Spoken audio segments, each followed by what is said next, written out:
नमस्कार साथियों। स्वागत है आपका अपने चैनल GJ7 ट्यूटोरियल्स पे। मैं मनीष, आपका टीचर, आपका दोस्त, स्वागत करता हूँ आपके अपने चैनल पे। तो आज होम साइंस का चैप्टर 4 लेके आया हूँ। होम साइंस का जैसे आप देख रहे हैं क्लास 10th का है ना, इसका चैप्टर 4 है ये।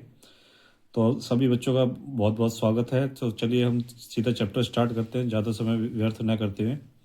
तो चैप्टर 4 आप जैसे देख रहे हैं, भोजन पकाने की विधियाँ। ठीक है। आज तक आप भोजन तो पकाते हैं, पर विधि के हिसाब से पकाते हैं तो और ज़्यादा स्वाद भरा और ज़्यादा मज़ेदार आता है। तो ज़्यादा वक्त ना लेते हुए चलिए सीधा वीडियो स्टार्ट करते हैं। तो सभी बच्चे उपस्थित होंगे और जब आप लोग वीडियो देख के ज़रूर बताइएगा कि आपको वीडियो कैसा लगा। तो आप लोग कमेंट करके शेयर कर सकते हैं, ताकि जिसको भी आप वीडियो देखना चाहें या बाद में भी आप देख सकते हैं। तो इसलिए आराम से आप क्लास में बने रहें और वीडियो के अंत तक बने रहिएगा। ज़रूर आपको चैप्टर आज कंप्लीट करना है। तो भोजन पकाने की प्रक्रिया का प्रयोग सदियों से किया जा रहा है।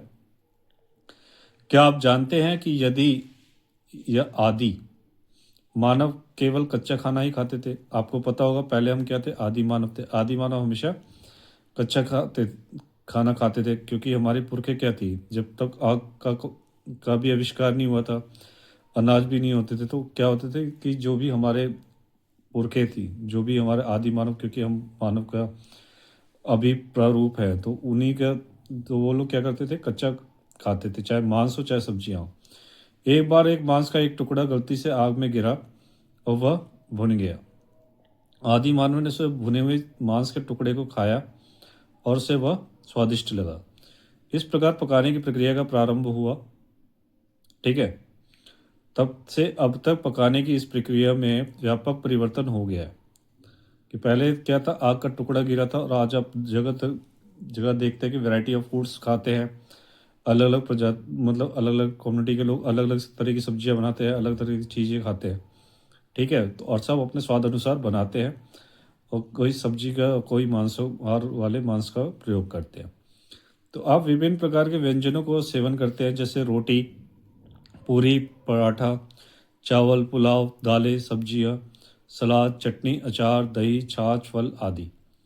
आपने ये भी देखा होगा कि उबले हुए चावलों का स्वाद जीरा राइस या मटर पुलाव से भिन्न होता है, क्योंकि इन्हें पकाने की विधियां भिन्न होती है। इसी प्रकार एक रोटी का स्वाद पूरी या पराठे के स्वाद से अलग होता है। यहाँ भी इन्हें पकाने की विधियां भिन्न भिन्न होती हैं। सामान्यतः सब्जियों जैसे टमाटर, खीरा तथा फलों की कच्चा ही खाना उत्तम होता है, जबकि गेहूं, चावल, दालें, आलू तथा अन्य सब्जियों को पकाकर ही खाना चाहिए। क्या आप जानते हैं कि ऐसा क्यों करना चाहिए? तो इस पार्ट में हम आप भोजन पकाने के कारणों का, पकाने के विभिन्न विधियों, विभिन्न भोजनों के लिए पकाने के उपयुक्त तथा खाद्य पदार्थों की इन पद्धतियों के प्रभाव को जानकारी प्राप्त कर सकेंगे। उस उद्देश्य सीधा आप देख सकते हैं कि भोजन पकाने के महत्व का वर्णन कर पाएंगे। भोजन पकाने की विभिन्न पद्धतियों का नामों तथा वर्गीकरण को जान पाएंगे। भोजन पकाने की प्रत्येक प्रक्रिया को उल्लेख कर पाएंगे। भोजन में उपस्थित विभिन्न पोषक तत्वों पर पकाने के प्रभाव को जान पाएंगे, और घर पर भोजन तैयारी करने के, पकाने के लिए प्रयोग होने वाली प्रक्रियाओं का मूल्यांकन कर पाएंगे। ठीक है दोस्तों, तो चलते हैं हम अपने नेक्स्ट पेज पे।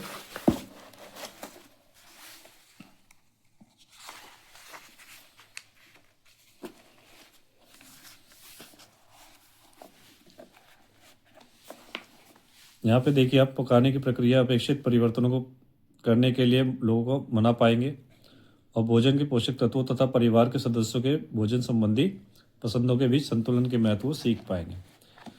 अब है एक्टिविटी है आपका, भोजन पकाने का महत्व। तो भोजन पकाने के कारणों का सोचिए और उनकी जांच कीजिए। तो यार आप अपने हिसाब से अपनी एक्टिविटी लिखिएगा कि क्यों कारण जरूरी है। ठीक है। और उनकी जांच करना जरूरी है, ताकि आप जितना आप ये प्रैक्टिस करेंगे उतना आप भोजन पकाने के तरीके को, और भोजन किस तरीके से नई विधि से पकाया जाए, वो भी आप सीख पाएंगे। तो चलिए आगे चलते हैं। तो पकाने से भोजन सुपाच्य हो जाता है। सबसे पहले क्या होता है, भोजन हम पकाते क्यों? ताकि हमारा भोजन अच्छे से पच जाए।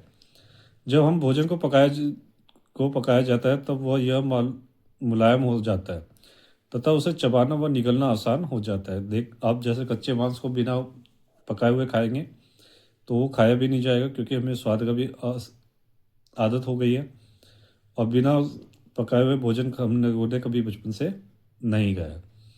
और भोजन को फिर पचाने के लिए ज़रूरी होता है कि उसे पकाया जाए। ठीक है, तो भोजन को पचाने वाले रस इस मुलायम भोजन में से आसानी से मिल जाते हैं और पाचन की क्रिया को सुगमता से पूरा करते हैं। पकाने से भोजन के रूप, टेक्सचर, रंग, स्वाद, गंध तथा आकर्षण में वृद्धि हो जाती है। क्या आपने देखा है कि गाजर, चुकंदर, पालक, मटर तथा अन्य सब्जियों को पकाने के पश्चात अन्न के रंग में परिवर्तन आ जाता है।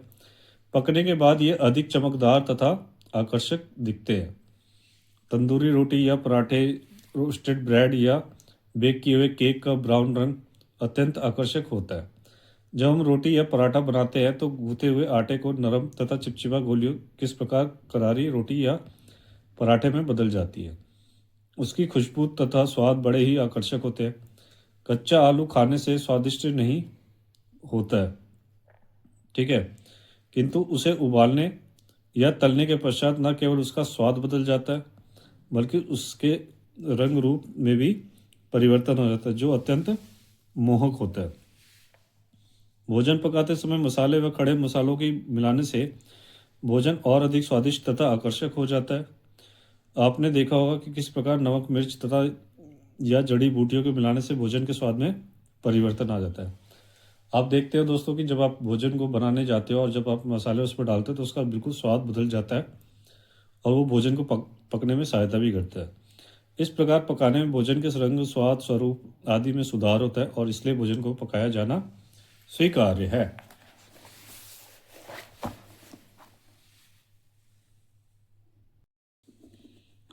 भोजन को पकाकर और आप उसमें विविधता ला सकते हैं। आपने आलू को विभिन्न प्रकार का से खाया होगा। क्या आप उनमें से कुछ व्यंजनों के नाम बता सकते हैं? जी हाँ, आलू के पकोड़े, आलू चाट, आलू के पराठे, आलू भुजिया, तरी वाले आलू, आलू के चिप्स और ऐसे अनेक व्यंजन। क्या आप ऐसे व्यंजनों के नाम बता सकते हैं जो गेहूं के आटे से बनते हो? जी हाँ, पराठा, पूड़ी, रोटी, ब्रेड, मुट्ठी आदि। आप व्यंजनों से के एक ऐसे अनेक उदाहरण बता सकते हैं जो किसी एक प्रमुख पदार्थ का प्रयोग करके बनाए जाते हैं। अन्य शब्दों में हम कह सकते हैं कि पकाने से हमें विभिन्न प्रकार के व्यंजनों को बनाने में मदद मिलती है। आपके क्षेत्र के 3 व्यंजनों की विधि के बारे में सोचिए और लिखिए जो एक ही मुख्य पदार्थ की सहायता से बनाए जाते हैं। कि जैसे आप लोग अलग अलग क्षेत्र के हैं, कोई यूपी, बिहार, बंगाल, उड़ीसा, जहाँ जहाँ जहाँ से है, तो आप लोगों को पता है कि आप लोगों को कोई स्पेशलिटी डिश होती है।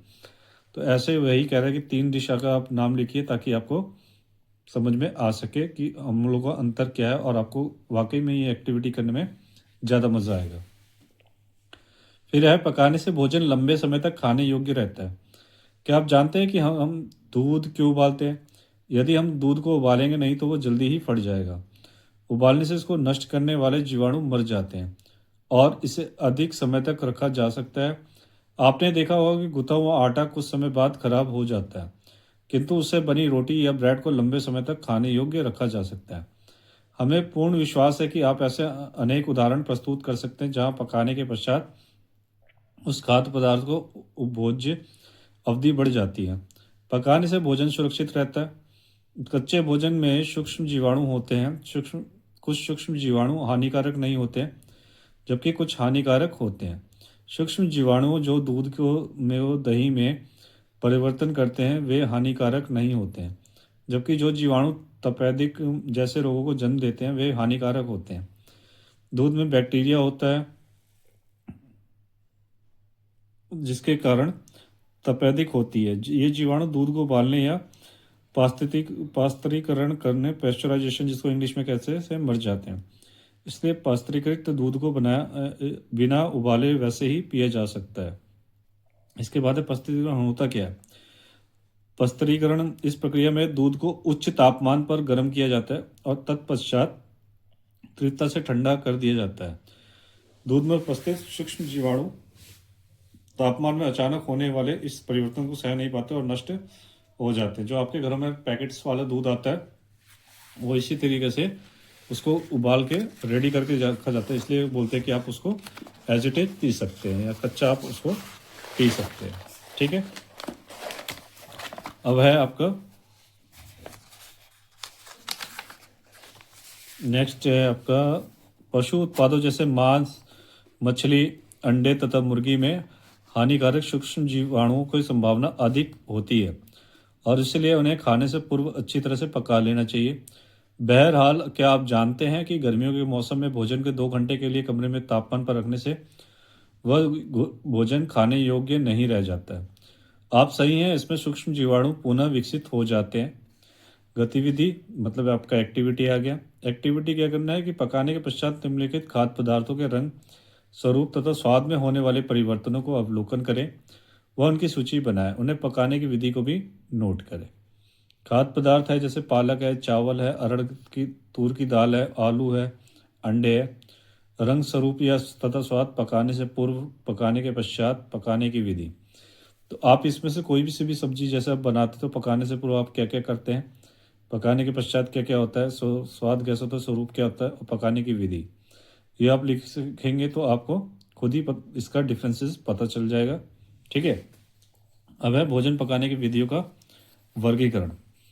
तो यहाँ से बच्चों थोड़ा ध्यान रख देने वाली बात है कि आपको ये पेपर में पूछा जाता है और कई सब्जियाँ भी पूछी जाती है कैसे बनाई जाती है, तो इस पर थोड़ा सा आप लोग फोकस करिएगा कि कुछ खाद्य पदार्थों के प्रचुर मात्रा में नमी पानी होती है। जी हाँ, पत्तेदार सब्जियों जैसे पालक तथा मेथी में व्यापक नमी होती है। उन्हें इन विधियों से पकाया जाता है जिसमें इस नमी का भी उपयोग हो सके। किंतु कुछ भोज्य पदार्थ जैसे गेहूं, चावल तथा दालों में नमी की मात्रा बहुत कम होती है। उन्हें पकाने के लिए अतिरिक्त पानी मिलाया जाता है। पकाने की ऐसी विधियां भी हैं जिनमें अतिरिक्त पानी की आवश्यकता नहीं होती है, यद्यपि ये भोजन पकाने में सहायक होते हैं और पकाने के पश्चात भोजन करारा होता है। भोजन पकाने की अनेक विधियां हैं, आप इनमें से अनेक विधियों का प्रयोग कर रहे होंगे। क्या आप इनमें से कुछ का नाम बता सकते हैं? भोजन पकाने की विधियों की तालिका 4.1 में वर्गीकृत किया गया है। तो पकाने की विधियों का वर्गीकरण कैसे है कि सबसे पहले भोजन पकाने की विधियां, नम विधि द्वारा पकाना जैसे उबालना हो गया, शुष्क विधि द्वारा पकाना, ठीक है, और तेल या घी में पकाना। तो सबसे पहले नम विधि का होता है उबालना, धीमी आंच पर पकाना, भाप से पकाना और प्रेशर कुकर। शुष्क विधि द्वारा क्या होता है कि बेकिंग, भूनना, ग्रिल में पकाना, तेल या घी में तलकर पकाने का क्या होता है पूरी तरह से तलना या हल्के तेल में तलना। पकाने की विधियों का वर्णन, हम जानते हैं कि आप भोजन पकाने के लिए प्राय जिन विधियों का प्रयोग करते हैं उनका वर्णन कर सकते हैं। इनमें से भोजन पकाने की सबसे सामान्य विधियां हो सकती है उबालना, तलना तथा प्रेशर कुकर में पकाना। अब हम प्रत्येक विधियों को प्रक्रिया तथा उनके दौरान अपनाई जाने वाली सावधानियां, विभिन्न भोजनों के लिए उनकी उपयोगिता तथा उनके गुण और दोषों पर चर्चा करेंगे। फिर है नम ताप विधि द्वारा पकाना। इस विधि में भोजन को उबालते हुए पानी में डाला जाता है या उबलते हुए पानी से निकलने वाली भाप में पकाया जाता है। नम ताप विधि से भोजन को पकाने के कुछ सामान्य तरीकों का उल्लेख किया गया है। उबालना, उबालना वह विधि है जिसमें भोजन को पर्याप्त पानी में पकाया जाता है। उदाहरण के लिए उबले हुए आलू, ठीक है, अंडे, चावल तथा सब्जियां। सामान्य हरी पत्तेदार सब्जियां जैसे पत्ता गोभी, मेथी और तथा पालक के अतिरिक्त पानी मिलाए बिना ही पकाया जा सकता है। कुछ सब्जियां जैसे मटर तथा हरी सब फलियों का उबालकर या कुछ पानी मिलाकर पकाया जाता है। अनाज जैसे चावल तथा दालों को अधिक मात्रा में पानी मिलाकर।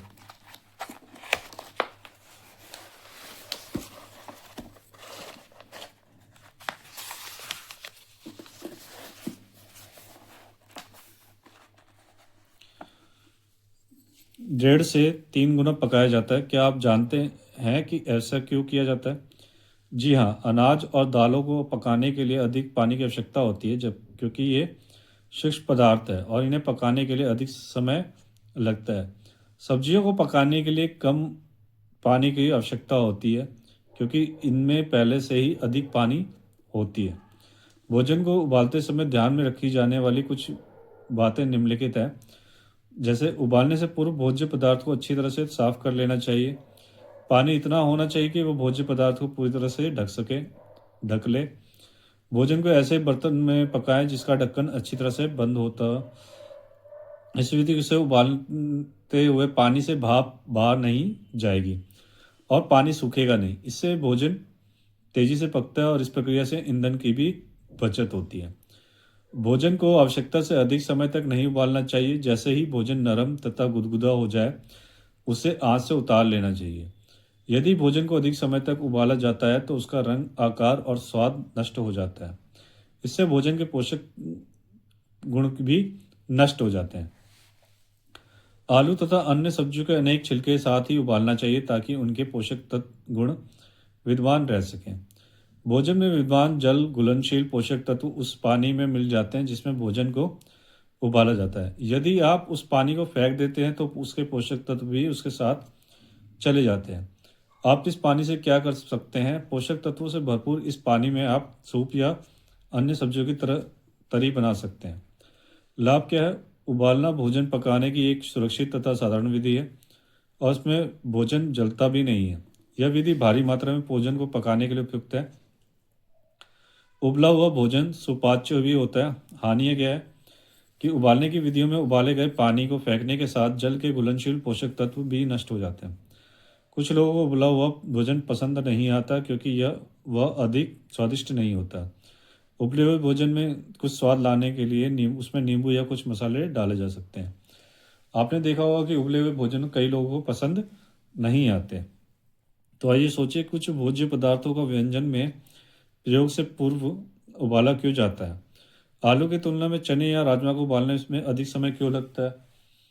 क्या आप चने या राजमा को उबालने के लिए इस समय को कम कर सकते हैं? कैसे? तो दो भाज्य पदार्थों के नाम बताएं जिन्हें पकाने से पूर्व उबालने की आवश्यकता नहीं होती है। दो ऐसे नाम जिन्हें पकाने से पूर्व उबालने की आवश्यकता होती है और दो ऐसे पदार्थों के नाम जिन्हें दोनों में से किसी भी तरीके से पकाया जा सकता है। ठीक है।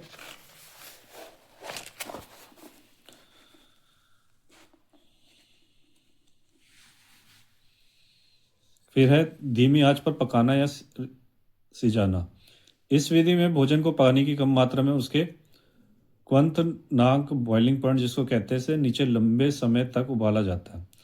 जैसे ही उबाला आना आरंभ होता है, जांच की धीमी करके भोजन की धीरे धीरे पकने दिया जाता है। भोजन और तरल जिसमें उसे पकाया गया है दोनों को एक साथ परोसा जाता है। क्या आपने घर में पर भोजन पकाने की इस विधि का प्रयोग किया है?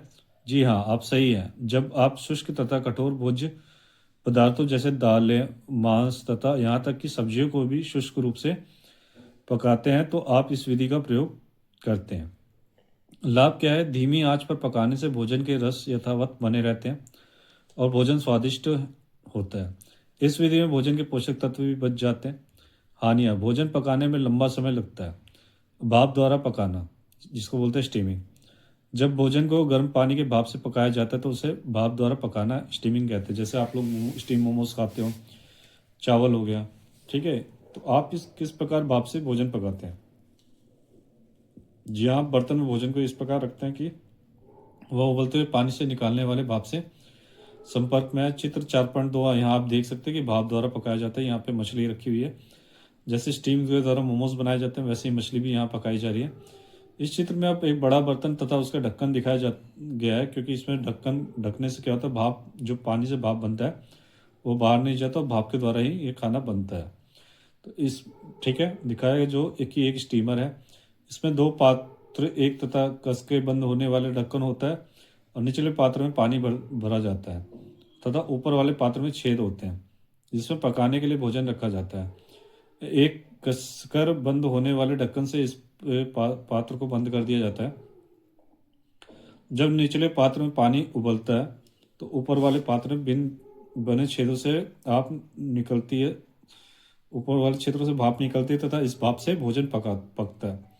यदि आपके पास स्टीमर नहीं है तो क्या आप इसे बना सकते हैं? जी हाँ, निश्चित रूप से बना सकते हैं। एक बर्तन में पानी गर्म करके जिसका ढक्कन कसकर बंद होता हो, पैन को एक साफ कपड़े से ढक लें। कपड़ा सही आकार का होना चाहिए और वह किसी प्रकार से आग के संपर्क में नहीं आना चाहिए। इस कपड़े के ऊपर पकाए जाने वाले भोज्य पदार्थ को रखें और इसे ढक्कन को कसकर बंद कर दें। आपका स्टीमर कार्य करने के लिए तैयार है। क्या आपने इडली बनाकर बर्तन रख दिया? यह भी एक स्टीमर है। इडली के मिश्रण को इडली के खांचे में डाला जाता है जिसमें बहुत छोटे छोटे छेद होते हैं। इस खांचे को एक बर्तन में रखा जाता है, जिसके तले से थोड़ा सा पानी होता है। इसके बाद इस इडली के पात्र को आंच के ऊपर रखा जाता है। जब पानी गर्म होता है तो उसमें भाप निकलती है, और एक बार फिर यह भाप छोटे छोटे छेदों से निकलकर इडली को पकाती है। भाप से पकाने की विधि का प्रयोग ठोस तथा अर्ध ठोस भोज्य पदार्थों को पकाने के लिए किया जा सकता है। आप इस विधि से मोमोज, खमन, ढोकला तथा कैरेमल कस्टर्ड बना सकते हैं। लाभ क्या है कि भाप से पकाने की विधि में पकाने की अवधि कम हो जाती है, और भोजन के पोषक तत्वों को संरक्षित रखने में भी मदद मिलती है। भाप से पका भोजन हल्का, पौष्टिक तथा सुपाच्य होता है। इस प्रकार के भोजन बीमार लोगों को या प्राचीन प्रक्रिया में विकार वाले लोगों तथा बुजुर्गों के लिए अच्छा होता है। बड़े बच्चों को भी भाप से बना भोजन दिया जा सकता है। प्रेशर कुकर में पकाना। ठीक है। प्रेशर कुकिंग भोजन पकाने की एक प्रक्रिया है जिसमें भोजन को भाप के अत्यधिक दबाव की सहायता से एक विशेष बर्तन में पकाया जाता है। इस विशेष बर्तन को प्रेशर कुकर कहते हैं। प्रेशर कुकर स्टील या एल्युमिनियम या वह अन्य धातु के मिश्रण से बना होता है, और यह एक अत्यधिक दबाव को सहन कर सकता है। इसमें कुकर के भीतर बनने वाली भाप अंदर ही एकत्र होती है, और से दबाव बढ़ता है। वह तापमान 100 डिग्री सेंटीग्रेड से ऊपर चला जाता है। चावल, पुलाव, मांस, आलू, फलियां, मटर आदि को प्रेशर कुकर में न्यूनतम संभव समय के भीतर अच्छी तरह से पकाया जा सकता है। यह याद रखना अत्यंत आवश्यक है कि प्रेशर कुकर में जब अधिकतम दबाव उत्पन्न हो जाता है तो कुकर के ढकने पर लगे भार, जिसको सीटी कहते हैं, के माध्यम से अतिरिक्त भाप बाहर निकल जाती है। उस समय व्यक्ति को प्रेशर कुकर की आंच को कम कर देना चाहिए। इससे दबाव बना रहता है और ईंधन की बर्बादी नहीं होती। ठीक है। यह भी ध्यान रखना चाहिए कि ढक्कन पर लगे बाहर सीटी को नियमित रूप से साफ किया जाना चाहिए, क्योंकि इसमें बहुत छोटे छोटे छेद होते हैं जो भोजन के टुकड़ों के कारण बंद हो जाते हैं। इसके बंद होने के कारण प्रेशर कुकर से अतिरिक्त भाप बाहर नहीं निकल पाती, और दबाव पड़ने से कुकर के फटने व पकाने वालों को गंभीर चोट का खतरा बन जाता है। आपको प्रेशर कुकर के रबड़ गैस्केट को भी जांच करनी चाहिए, क्योंकि वह भाप से को बाहर निकालने से रोकने के लिए सील का काम करता है। लाभ क्या है? प्रेशर कुकर सभी जीवाणु को नष्ट कर देता है, और इस प्रकार इसमें पका भोजन सुरक्षित तथा स्वास्थ्यवर्धक होता है। इसमें भोजन जल्दी पकता है, अर्थात इसमें उबलने की प्रक्रिया से लगभग 1/3 कम समय लगता है। ठीक है। 1/3 समय कम लगता है, कि जैसे किसी में अगर आपको 75 मिनट लग रहे हैं तो ये 25 मिनट में रेडी हो जाता है। इसमें ईंधन को भी बचत होती है। प्रेशर कुकर में विभाजक का प्रयोग करके एक ही समय में अनेक भोज्य पदार्थों को पकाया जा सकता है। यहाँ पकाते समय भोजन की पानी में डुबाकर रखने की आवश्यकता नहीं होती, और इससे जल में घुलनशील विटामिनों और खनिजों को भी हानि भी नहीं होती। हानियाँ क्या है? यदि भोजन को लंबे समय तक पकाया जाता है तो अपना रंग रूप खो देता है, और वह जल भी सकता है।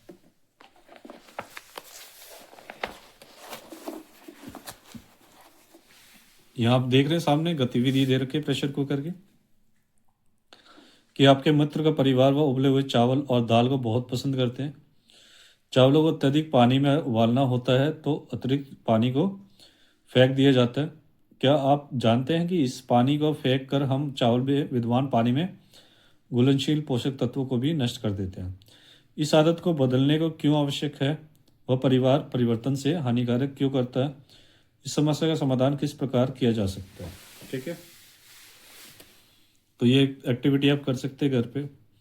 और ये आपको क्वेश्चंस दिख रहे हैं इसके। भोजन पकाने के 4 लाभों का उल्लेख कीजिए।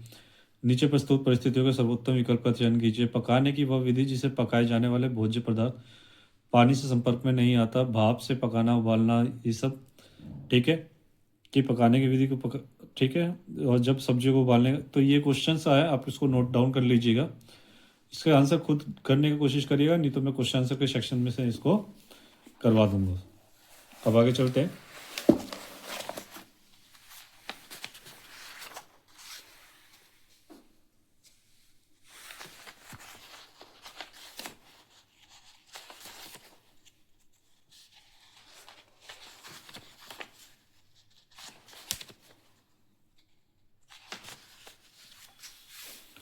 शुष्क ताप विधि द्वारा भोजन पकाना। ठीक है। ये जो ऊपर आपको दिख रहे हैं सब क्वेश्चंस है। तो हम सभी को खाखरा, ब्रेड व बन, केक तथा रस्क खाने के अच्छे लगते हैं। क्या आपको पता है कि इन्हें किस प्रकार बनाया जाता है? जी हाँ, इन सभी को शुष्क तथा विधि से बनाया जाता है, जो सामान्यतः गर्मी वायु होती है। इस विधि में 220 से 300 डिग्री सेंटीग्रेड तापमान का प्रयोग किया जाता है। शुष्क ताप विधि से पकाए जाने वाले भोज्य पदार्थ स्वाद में करारे, रंग में ब्राउन तथा मोहक खुशबू वाले होते हैं। शुष्क ताप द्वारा भोजन पकाने की 3 विधियां हैं। पहला है बेक करना, दूसरा है भूनना, तीसरा है आंच पर सेकना। आइए इन विधियों के बारे में सीखें। तो बेक करना को बेकिंग बोलते हैं, भूनना को रोस्टिंग बोलते हैं, और आंच पर सेकने वाले को ग्रिलिंग बोलते हैं। ये वीडियो थोड़ी लंबी होने वाली है क्योंकि ये खाने बनाने के ऊपर है, बेस्ड है, और आपको पूरा प्रॉपर मैं कोशिश करूंगा कि इसी वीडियो में ये चैप्टर खत्म हो जाए, ताकि नेक्स्ट सेशन में हम क्वेश्चन आंसर इसका कर सकें। सबसे पहले आप देख रहे हैं बेक करना, ठीक है। देखिए बेक करना लिखा हुआ है, आप देख रहे हैं ओवन का। आप जानते ही होंगे कई लोग कि ओवन में भी खाना बनाया भी जा सकता है और गर्म भी करा जाता है। तो इस विधि में भोजन को एक गर्म बंद बक्से के भीतर रख कर पकाया जाता है। जिस देखिए आप ओवन का फिगर देख रहे हैं यहाँ पे, ठीक है। और इस बक्से को ओवन कहते हैं। ओवन के भीतर की हवा उसके नीचे लगी आग या बिजली से उत्पन्न ताप से गर्म होती है, और इसी गर्म हवा से भोजन पकता है। क्या आपने अपने इलाके में किसी बेकरी को देखा है? आपने बड़े ओवन भी देखे होंगे जिनमें कोयले या लकड़ी की सहायता से आग जलाई जाती है और ताप उत्पन्न किया जाता है। इनका प्रयोग तंदूरी रोटी, नान, पाव, बन, बिस्किट, ब्रेड तथा पेस्ट्री बनाने के लिए किया जाता है। इन बड़े ओवनों को भट्टी कहते हैं। आप घर में ही आसानी से ओवन बना सकते हैं। एक कढ़ाई या मोटी चादर वाला बर्तन ले लें। ताप को अच्छी तरह से बनाए रख सकें, इस पर रेत की एक परत बना लें और इसके ढक्कन को बंद कर दें। इससे कोयले, मिट्टी, तेल या गैस स्टोव के ऊपरी मार्ग को गर्म करें, ऊपर गर्म करें। इसके गर्म हो जाने पर भोजन को इसके भीतर रखें और ढक्कन को पुनः बंद कर दें। कढ़ाई या उस पात्र को धीमी आग पर न रखें। भोजन को जब तक बेक करें जब तक वह हल्के भूरे रंग का ना हो जाए। बर्तन के ढक्कन को बार बार ना खोलें, क्योंकि इसके भीतर की गर्म हवा निकल जाती जाएगी और भोजन शुष्क तथा कठोर हो जाएगा। लाभ क्या है कि इस विधि से पकाया जाने वाला भोजन आपकी प्लेट में विविध प्रकार के व्यंजन प्रस्तुत करता है। याद रखें कि बेक किए हुए उत्पादों में कैलोरीज की मात्रा अत्यधिक होती है, जैसे केक तथा पेस्ट्री आदि। भूनना क्या हो गया कि ये शुष्क ताप द्वारा भोजन पकाने की एक अन्य विधि है भूनना। भोजन को भूनते समय उसे सीधा गर्म तवे या ग्रिडल या रेत या आग पर रखा जाता है और पकाया जाता है। सब्जियों जैसे बैंगन, आलू तथा शकरकंदी को भूना जा सकता है।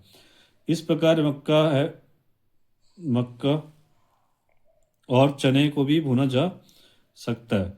दाने जैसे मूंगफली, काजू तथा खाद्य पदार्थ जैसे पापड़, खाकरा और मांस को भी इसी विधि से पकाया जा सकता है।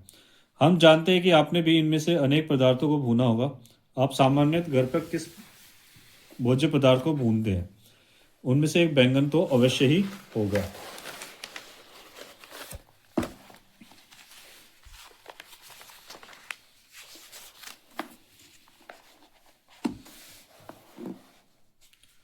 बैंगन भूनते समय आप इसे सीधे आग पर रखते हैं और निरंतर इसे घुमाते रहते हैं ताकि वह सभी तरफ से भुन जाए, ठीक है। आपको कैसे पता चलता है कि आपका बैंगन पक गया है और तैयार हो गया? क्या आपने दो दाने या मक्के या चने या मूंगफली को भूनते हुए देखा है? उन्हें कैसा भूना जाता है? जी हाँ, आप सही हैं। उन्हें एक बड़े से पात्र जैसे कढ़ाई में रेत को गर्म करके भूना जाता है। इस विधि से भोज्य पदार्थ का निरंतर हिलाया जाता है ताकि वह सभी तरफ से अच्छी तरह से भुन सके, ठीक है। तंदूर भी एक ओवन के समान है जो मिट्टी में बना होता है और उसका प्रयोग रोटी, नान, पनीर तथा मुर्गी को भूनने के लिए किया जाता है। पता कीजिए कि भूनने की प्रक्रिया को किस तरह से की जाती है। लाभ: इस विधि को पकाए जाना गए भोजन अधिक स्वादिष्ट होता है। यह भोजन की में विविधता भी लाता है। हानि: यह भोजन पकाने की एक धीमी विधि है। भुना हुआ भोजन कई बार बहुत शुष्क हो जाता है, इसलिए चटनी या सॉस के साथ खाना पड़ता है। आप देखते होंगे पेटिस वगैरह जो आप बेकिंग से लाते होंगे, वो इतना शुष्क हो जाता है कि बिना सॉस या चटनी के साथ उसको नहीं खाया जाता। फिर है आग पर सेकना, जिसको हम कहते हैं ग्रिलिंग। इस विधि में भोजन को चमकदार आग में तथा अधिक प्रत्यक्ष ताप पर पकाया जाता है तथा यह भूनने की विधि से धीमी विधि है। इसमें भोज्य पदार्थों को लोहे की सलाख या ग्रिड पर लगाकर आग के ऊपर या बिजली से चलने वाले ग्रिल बार के ऊपर सेका जाता है। इसमें लोहे की सलाख पर तेल लगाया जाता है ताकि भोजन उस पर चिपके नहीं, और इसे चारकोल, गैस या बिजली के उपकरण पर सेका जा सकता है। एक विशिष्ट स्वाद प्रदान करने के लिए भोजन को दोनों ओर से पकाया जाता है। आलू, शकरकंदी, बैंगन, मुर्गी तथा मछली को सेका जा सकता है। अपनी बाटी चोखा, चिकन तथा पनीर टिक्का और कबाब तो अवश्य ही खाए होंगे। इन सभी व्यंजनों को सेक कर पकाया जाता है। लाभ: भूनने की विधि के ही समान फेंकने की विधि से भी भोजन में अच्छा स्वाद आता है। आप इस विधि को प्रयोग करके विभिन्न प्रकार के व्यंजन पका सकते हैं। फिर आता है तलना। तलने की प्रक्रिया में भोजन को गर्म घी या तेल में पकाया जाता है। इस विधि में भोजन को कम तेल में तथा अत्यधिक तेल में पकाया जा सकता है। कम तेल वाली प्रक्रिया में तेल का प्रयोग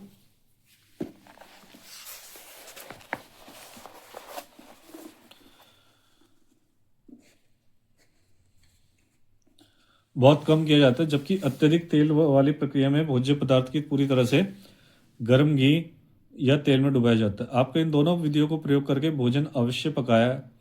कुछ ऐसे व्यंजनों के नाम बताइए जिन्हें आप घर पर ही इन विधियों से बनाया है, उन्हें नीचे दी गई तालिका में लिख सकते हैं। कि आप भोजन में तेल, घी, अत्यधिक तेल में तलना है और कम तेल में, दोनों चीज़ों में तलने वाली चीज़ों को आपने अच्छे से बनाया हुआ, तो आप लिख सकते हैं वो 3 आइटमों के नाम।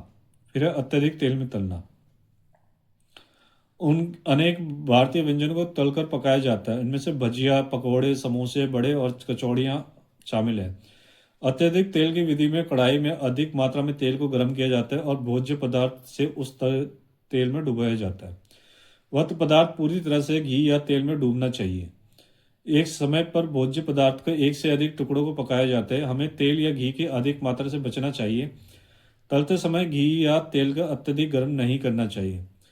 तलने के पश्चात तेल को ठंडा होने दें और बचे हुए तेल को किसी पात्र में ढक कर रख दें ताकि वह तेल खराब ना हो। तलने के लिए उसी तेल का पुनः प्रयोग ना करें। कम तेल में तलना। आप कम तेल से में भोजन को किस प्रकार तलेंगे? कम तेल में तलते समय आप किन सावधानियों को बरतेंगे? जी आप सही है। इस विधि में अथवा संभव कम तेल का प्रयोग करें और ताप को नियंत्रित रखें। भोज्य पदार्थ को पलटे और आवश्यकता पड़ने पर अतिरिक्त तेल का प्रयोग करें। कम तेल में तलने के लिए नॉन स्टिक पैन ठीक होते हैं। इनमें तलते समय काफ़ी कम तेल की सहायता से ही काम चल जाता है। नॉन स्टिक जो बर्तन आते हैं उसमें आप कम तेल में ही काम चला सकते हैं।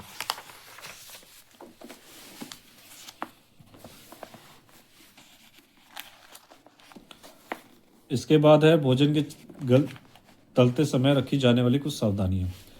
भोज्य पदार्थ को समान आकार के टुकड़ों में काट ले ताकि वे समान रूप से पक सके। घी या तेल को अच्छी तरह से गर्म कर ले और तत्पश्चात आंच या ताप से को कम कर दे। एक समय पर कुछ ही टुकड़े को तलने के लिए डालना चाहिए ताकि क्योंकि अधिक भोज्य पदार्थ को डालने से वो वसा का तापमान कम हो जाएगा और वसा अवशोषण बढ़ जाएगा। तेल तले हुए भोजन के टुकड़ों को साफ तथा अवशोषक किचन नैपकिन या ब्राउन पेपर के ऊपर रखें। भोज्य पदार्थ के सभी टुकड़ों को तेल के पात्र से बाहर निकाल देना चाहिए ताकि वे जले नहीं और तेल या घी में खराब ना हो। लाभ क्या है? तले हुए भोजन को उपभोज्य अवधि उन विधियों से पकाए जा गए भोजन की तुलना में अधिक होती है। हानि क्या है? तला हुआ भोजन, विशेष रूप से अत्यधिक तेल में तला हुआ भोजन, पचाने में कठिन होता है और इसे में कैलोरी की मात्रा भी बहुत ज़्यादा होती है। तले हुए भोजन का अत्यधिक सेवन स्वास्थ्य के लिए हानिकारक हो सकता है। भोजन पकाने की अन्य विधियां। माइक्रोवेव में पकाना तुलनात्मक दृष्टि से यह भोजन पकाने का एक नया तरीका है और यह धीरे धीरे लोकप्रिय हो रहा है।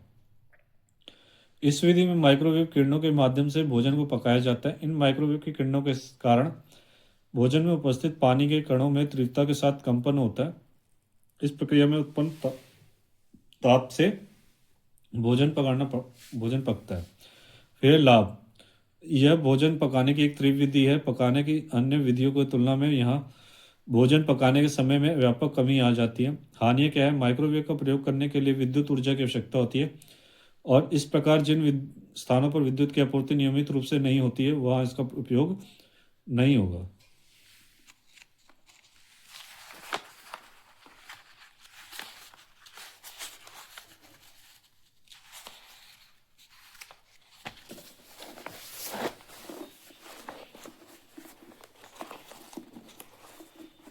इसके बाद है इसमें पकाया गया भोजन शुष्क हो जाता है। इसमें पकाया हुआ भोजन शुष्क हो जाता है तो याद रखें क्या है देर का कि माइक्रोवेव का प्रयोग करते समय उसके बंद होने के पश्चात उसके ढक्कन को कुछ क्षणों के बाद खोलना चाहिए। इससे आप पर उसकी किरणों पर प्रभाव कम हो जाएगा। फिर है सौर कुकर में पकाना। सौर ओवन में या गैर सौर कुकर में अपनी ऊर्जा के स्रोत के रूप में सूर्य प्रकाश का प्रयोग करता है। बॉक्स प्रकार का सौर कुकर एक परिवार के लिए उपयोगी है, जबकि पैनल का प्रकार का सौर कुकर समुदाय या बड़े स्तर पर भोजन पकाने के लिए उपयोग होता है। लाभ क्या है, सौर कुकर में धुआं उत्पन्न नहीं होता। आप देखते हैं कि सौर कुकर कई आप यूज़ करेंगे तो वो छोटे परिवार के लिए काफ़ी होता है। आप कभी गांव जाते होंगे तो देखते होंगे बड़े बड़े सोलर पैनल लगे हुए हैं, तो उससे बड़ी ज़्यादा बिजली खपत के लिए वो बनाया जाता है। तो लाभ क्या है, सौर कुकर में धुआं उत्पन्न नहीं होता। इसका रखरखाव बहुत सरल तथा इसकी अनुरक्षण लागत ना के बराबर होती है। यह भोजन पकाने की एक पर्यावरण सहिष्णु विधि है। भारत के अनेक भागों में सौर कुकर का सफलतापूर्वक प्रयोग किया जा सकता है। हानि क्या है, सौर कुकर का प्रयोग बाहर खुले में किया जाता है और यह वही कार्य करता है जहां पर व्यापक स्तर पर सूर्य प्रकाश होता है। फिर देख रहे हैं आप पाठ्यगत प्रश्न 4.2 जो आप देख सकते हैं, नोट डाउन भी कर सकते हैं, अपने से लिख भी सकते हैं कि उपयुक्त शब्दों में रिक्त स्थान को भरें कि ओवन में भोजन पकाने की विधि। जब भोजन पकाने का तो आप इसको नोट डाउन कर सकते हैं और ये मैं करवाऊंगा आपको क्वेश्चन आंसर सेशन में।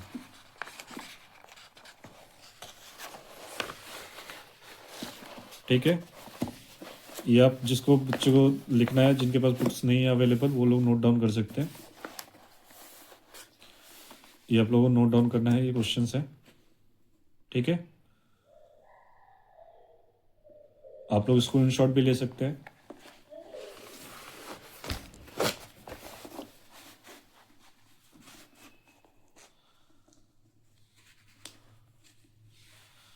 और जिसको जो भी दिक्कत है आप मेरे को कमेंट के माध्यम से या पूछ सकते हैं। ठीक है,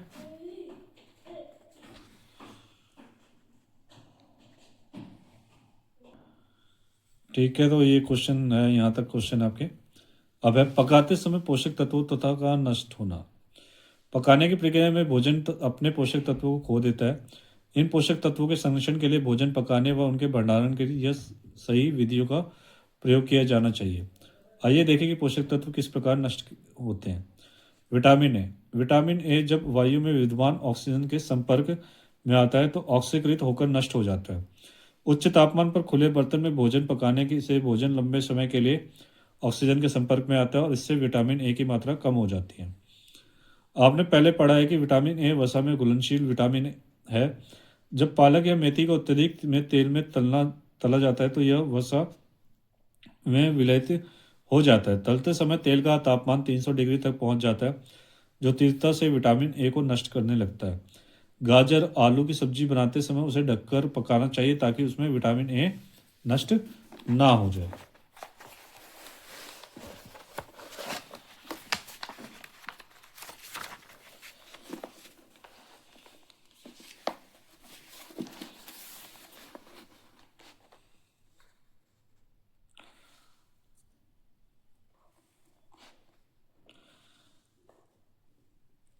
ठीक है, फिर है विटामिन बी कॉम्प्लेक्स।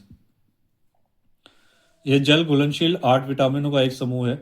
सामान्यतः भोजन में ये विटामिन एक साथ पाए जाते हैं और इनके कुछ गुण समान होते हैं। जब इन भोजनों को धोया भिगोया पानी में पकाया जाता है तो इनमें उपस्थित विटामिन बी का पानी भी विलय हो जाता है। यदि इस पानी में फेंक दिया जाता है तो इसके साथ विटामिन बी भी नष्ट हो जाता है।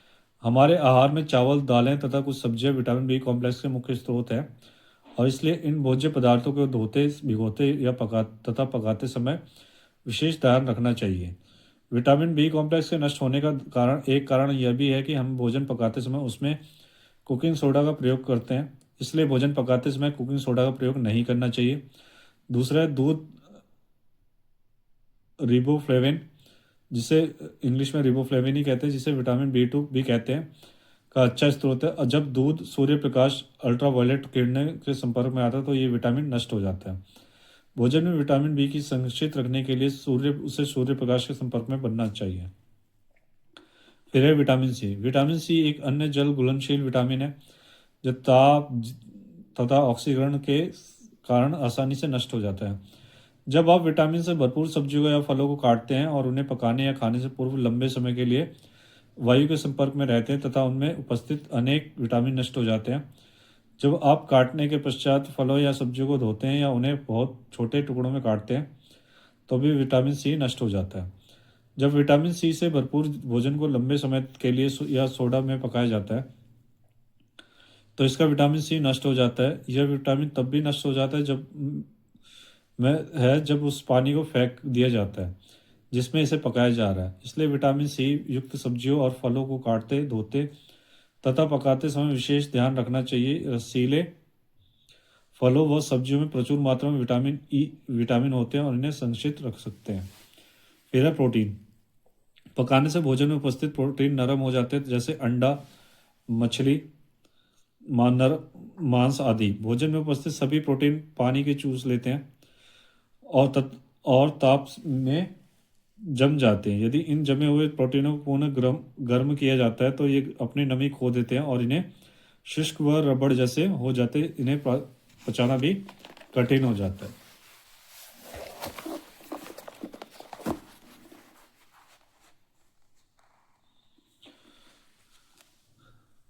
प्रोटीनों व सुदृढ़ व ठोस बनाए रखने के लिए नींबू के रस, टमाटर, दही या इमली के रस जैसे अम्लीय तत्वों के मिलाया जाना चाहिए।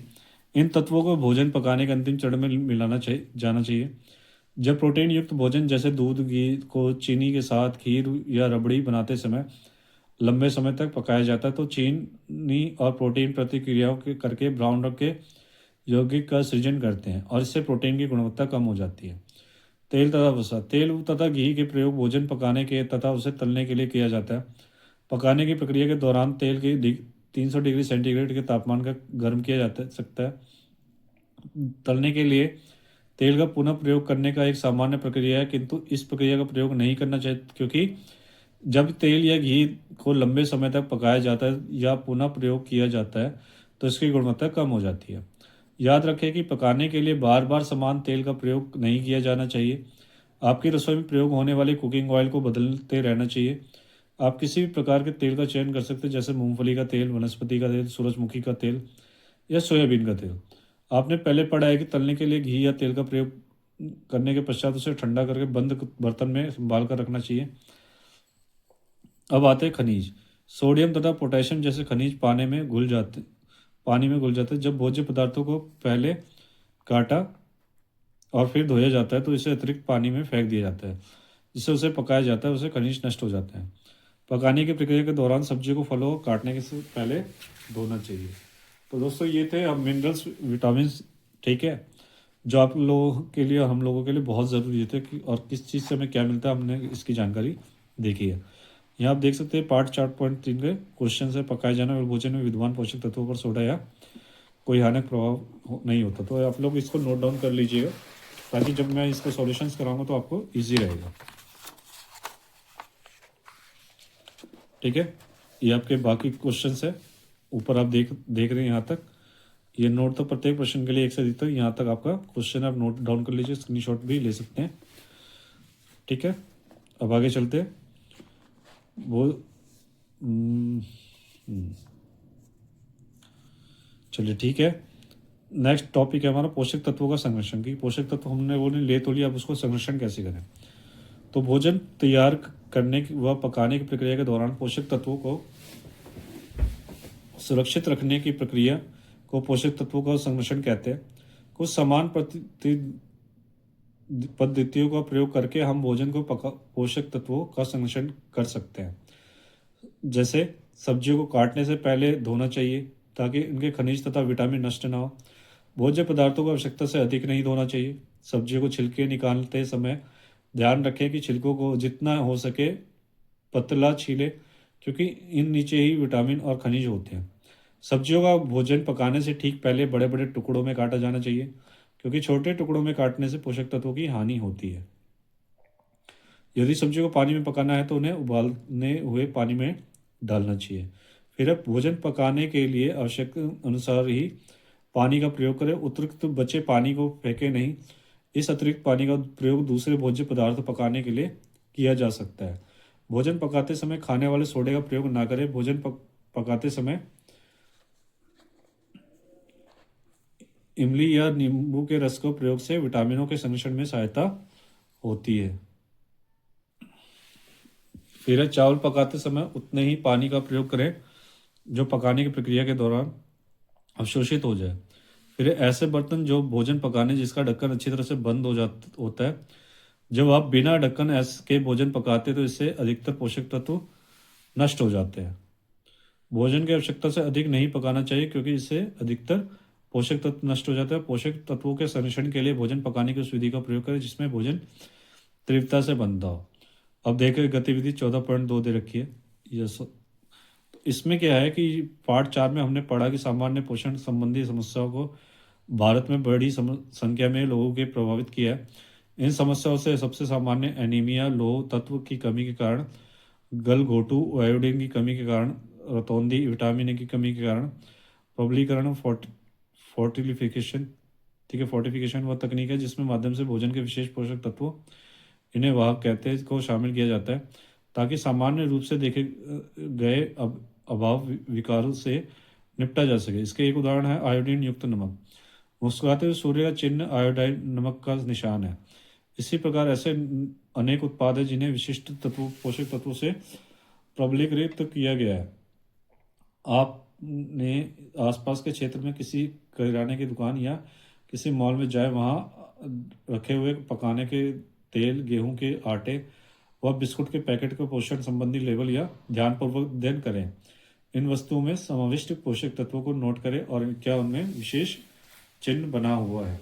फिर भोजन के पौष्टिक तत्व में संवर्धन करना। तो ये गतिविधि बहुत अच्छी है, इसमें नोट कर लीजिएगा कि किससे क्या बीमारी होती है, क्योंकि कई बार एमसीक्यू में आपसे पूछ लिया जाता है। फिर आगे चलते हैं कि जब आप भोजन पकाने की विभिन्न विधियों को पकाते समय पोषक तत्वों के संरक्षण की विधियों से अवगत हो गए हैं, तो यह बहुत अच्छा होगा कि अगर हम लागत में वृद्धि किए बिना भोजन के पौष्टिक तत्वों के संवर्धन कर सके। क्या आप ऐसा करने के कुछ तरीके सुझा सकते हैं? एक विशिष्ट पद्धति द्वारा भोजन के पोषक तत्वों में सुधार करने की प्रक्रिया को पोषण संवर्धन, इनरिचमेंट ऑफ न्यूट्रिएंट्स कहते हैं। आपको भोजन के पौष्टिक तत्वों में संवर्धन के उद्देश्य को समझना चाहिए। यह निम्नलिखित में सहायक होता है। यह शरीर के पोषण संबंधी आवश्यकताओं के अनुरूप भोजन उपलब्ध कराता है, भोजन के उचित चयन तथा उसे तैयार करने के उचित अवसर प्रदान करता है। फिर संतुलित आहार उपलब्ध कराता है, भोजन के स्वाद और रंग रूप में सुधार लाता है, विविध प्रकार का भोजन उपलब्ध कराता है, भोजन के पौष्टिक तत्वों को ध्यान में रखते हुए दैनिक आहार के नियोजित में सहायक होता है, गरीबों के कुपोषण संबंधी रोगों से सुरक्षा प्रदान करता है, अच्छी भोजन आदतें विकसित करता है, भोजन में पौष्टिक तत्वों के संवर्धन को विधियाँ। तो हम निम्नलिखित सामान्य पद्धति द्वारा भोजन के पौष्टिक तत्वों में संवर्धन कर सकते हैं। जैसे सबसे पहले आते हैं संयोजन, कॉम्बिनेशन, किण्वन, खमीर उठाना या फर्मेंटेशन, अंकुरण, जर्मिनेशन। आइए इन विधियों को विस्तार से चर्चा करें। संयोजन। कोई भी एक भोजन हमें सभी पोषक तत्व उपलब्ध नहीं कराता है, इसलिए हम विविध प्रकार का भोजन खाते हैं। उदाहरण के लिए हम रोटी को सब्जियों के साथ, चावलों का दाल के साथ खाते हैं। वह अपने नियमित आहार में सलाद, दही, छाछ, चटनी, अचार तथा पापड़ के शामिल करते हैं। सभी पौष्टिक तत्वों का सेवन करने का सबसे आसान तरीका यह है कि विभिन्न भोजन समूहों से भोज्य पदार्थों के संयोजन मिश्रण को अपने भोजन में शामिल करना चाहिए। इसी प्रकार हम एक ही व्यंजन में अनेक भोजन पदार्थों का शामिल करके भी सभी पोषक तत्वों का प्राप्त कर सकते हैं। जैसे खिचड़ी, ढोकला, मिस्सी रोटी कुछ ऐसे उदाहरण जिनमें हम विभिन्न भोजन समूहों के तत्वों को मिश्रित करते हैं। भोजन के इस प्रकार में संयोजन पौष्टिक तत्वों की गुणवत्ता में सुधार करता है। क्या आप जानते हैं कि ऐसा किस प्रकार होता है, या कुछ उदाहरण प्रस्तुत है? आप जानते हैं कि अनाज में विशिष्ट प्रकार के अमीनो अम्लों की कमी होती है।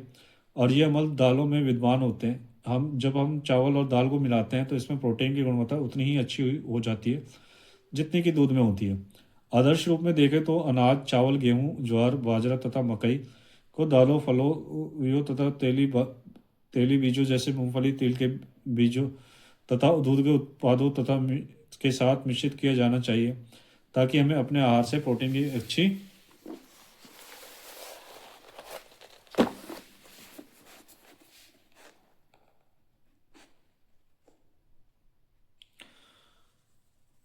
गुणवत्ता प्राप्त हो सके। इसी प्रकार सब्जियों जैसे पालक, मेथी तथा गाजर में विटामिन और खनिज तत्व प्रचुर मात्रा में होते हैं। इन्हें जब आहार में शामिल किया जाता है तो भोजन के पौष्टिक तत्वों में व्यापक संवर्धन होता है। लाभ: भोजन की लागत में वृद्धि किए बिना समान भोजन समूह या विभिन्न भोजन समूहों में से दो भोजनों के मिश्रण के आहार को गुणवत्ता के सुधार किया जा सकता है। यह एक सामान्य तकनीक है जिसका प्रयोग प्रत्येक परिवार में आसानी से किया जा सकता है। फिर आता है किण्वन, जिसको बोलते हैं फर्मेंटेशन। किण्वन और हिंदी में जिसको बोल दो आप खमीर उठाते हो, खमीर से हम छोले भटूरे भी बनाते हैं, डोसा भी बनाते हैं। तो किण्वन वह प्रक्रिया है जिसमें भोज्य पदार्थ में उपस्थित दही या आदि के रूप में शामिल किया जाता है। ठीक है, शामिल किए हुए सूक्ष्म जीवाणु भोजन से पहले से ही विद्वान पोषक तत्वों को साधारण व बेहतर रूप से परिवर्तित कर देते हैं। इस प्रक्रिया में कुछ नए पोषक तत्व जैसे विटामिन सी तथा विटामिन बी कॉम्प्लेक्स का भी निर्माण होता है। क्या आप कुछ किण्वित भोजन को नाम बता सकते हैं? जी हाँ, दही, ब्रेड, खमन, ढोकला तथा इडली किण्वन भोजन के पदार्थ हैं। क्या आपने कभी भटूरे बनाए? भटूरे बनाने के लिए मैदे, पचकित आटा के साथ थोड़ी दही मिलाकर उसे गूंथकर कुछ घंटों के लिए छोड़ दिया जाता है। इस अवधि के दौरान गूंथा हुआ आटा बढ़ जाता है। क्या आप जानते हैं कि ऐसा क्यों होता है? जब आप मैदे के साथ दही को मिलाते हैं तो इसमें सूक्ष्म जीवाणु तेजी से विकसित होने लगते हैं। ये किण्वन की प्रक्रिया आरंभ कर देती है जिसके कारण गूंथी हुई सामग्री बढ़ने लगती है और मात्रा में लगभग 2 गुना हो जाती है। लाभ क्या है? किण्वन भोजन के सुपाच्य में सुधार करता है और सूक्ष्म जीवाणु जो किण्वन की प्रक्रिया को जन्म देते हैं वह भोजन के प्रोटीन तथा कार्बोहाइड्रेट को छोटे भागों में खंडित कर देते हैं जिसके कारण भोजन का पाचन आसान हो जाता है। किण्वन किण्वन भोजन सपाजी नर्म होता है जिसके कारण वह भोजन बच्चों तथा बुजुर्गों के लिए उपयोगी हो जाता है। उसके बाद है नेक्स्ट अंकुरण, जर्मिनेशन जिसको बोलते हैं, और बहुत फायदेमंद चीज़ होती है कि साबुत मूंग या चने के दाने लीजिए और उन्हें थोड़े से पानी में पूरी रात भिगो दीजिए। अगले दिन आप क्या देखेंगे कि जी हाँ, उनका आकार बदल जाएगा और वे छूने में नरम हो जाएंगे। यदि आप उन दोनों को मलमल के कपड़े में बांधकर या 12 या 14 घंटे के लिए छोड़ देते हैं तो आप देखेंगे कि दाल में छोटे छोटे अंकुर निकल रहे हैं। यह प्रक्रिया अंकुरण कहलाती है। गेहूं, बाजरा, ज्वार आदि अनाजों को भी अंकुरित किया जा सकता है। इन अनाजों को छाया में सुखाकर तवे पर हल्का सा भुना जा सकता है।